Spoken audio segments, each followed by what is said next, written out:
Sir junk food, sedentary lifestyle या inactive lifestyle और कुछ जेनेटिक्स, इसकी वजह से सर आजकल डायबिटीज़ और ओबेसिटी ये दो प्रॉब्लम्स बहुत कॉमन है सर। जिन लोगों को विजिबली, जो लोग ओबीज नहीं है, ओवरवेट नहीं है, कई बार वो भी प्री डायबिटिक डिटेक्ट हो जाते हैं इन टेस्ट्स फॉर सम रीजन।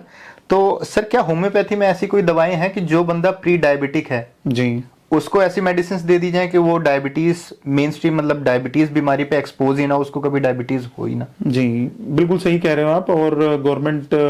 हमारा जो मिनिस्ट्री ऑफ आयुष है और डिफरेंट डिपार्टमेंट हैं, इस चीज़ पे बड़ा काम कर रहे हैं। और कहते हुए बड़ा प्राउड भी फील होता है कि होम्योपैथी जो है वो पिछले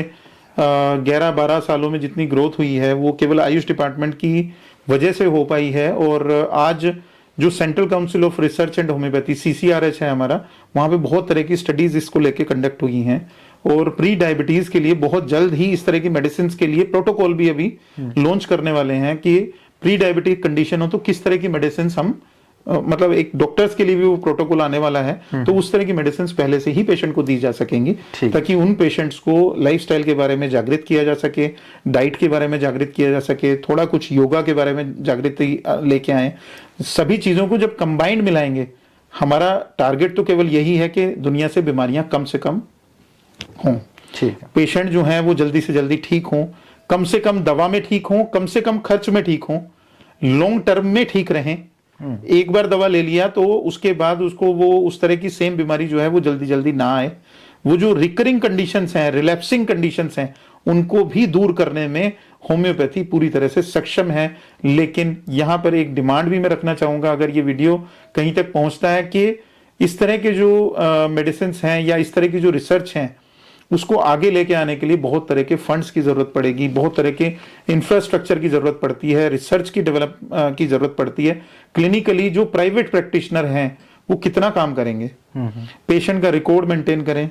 पेशेंट की डिटेल मेंटेन करने के बाद हम उसको दवाइयां भी दें, दवाइयां भी हम मेंटेन करें, सारा कुछ हमें मेंटेन करना है। और उसके बाद गवर्नमेंट की तरफ से अगर कम सपोर्ट होगी तो जो क्लिनिकल रिसर्च का डाटा है जो जाना चाहिए एक डिपार्टमेंट के तक, वो नहीं पहुंचता है सही तरीके से, क्योंकि डॉक्टर्स को वो मेंटेनेंस के लिए कुछ अलग से गवर्नमेंट पे नहीं करती है। तो जो प्राइवेट प्रैक्टिशनर हैं, हिंदुस्तान में तकरीबन 2.5 लाख प्रैक्टिशनर हैं होम्योपैथी के। अब 2.5 लाख डॉक्टर्स जो अपना डाटा है, क्लिनिकल रिसर्च बहुत बड़ी है, लेकिन हम उसको उठा करके किसी एक पोर्टल पे नहीं रख रहे हैं। फॉर एग्जाम्पल, आप डॉक्टर हैं, मैं डॉक्टर हूं, 4 डॉक्टर और हैं, किसी भी सिटी में अगर 100 डॉक्टर हैं, उन 100 डॉक्टर्स का डाटा एक पोर्टल पे अगर आ जाएगा कि इतने पेशेंट हमारे इस बीमारी के इतनी दवा लेने से ठीक हुए,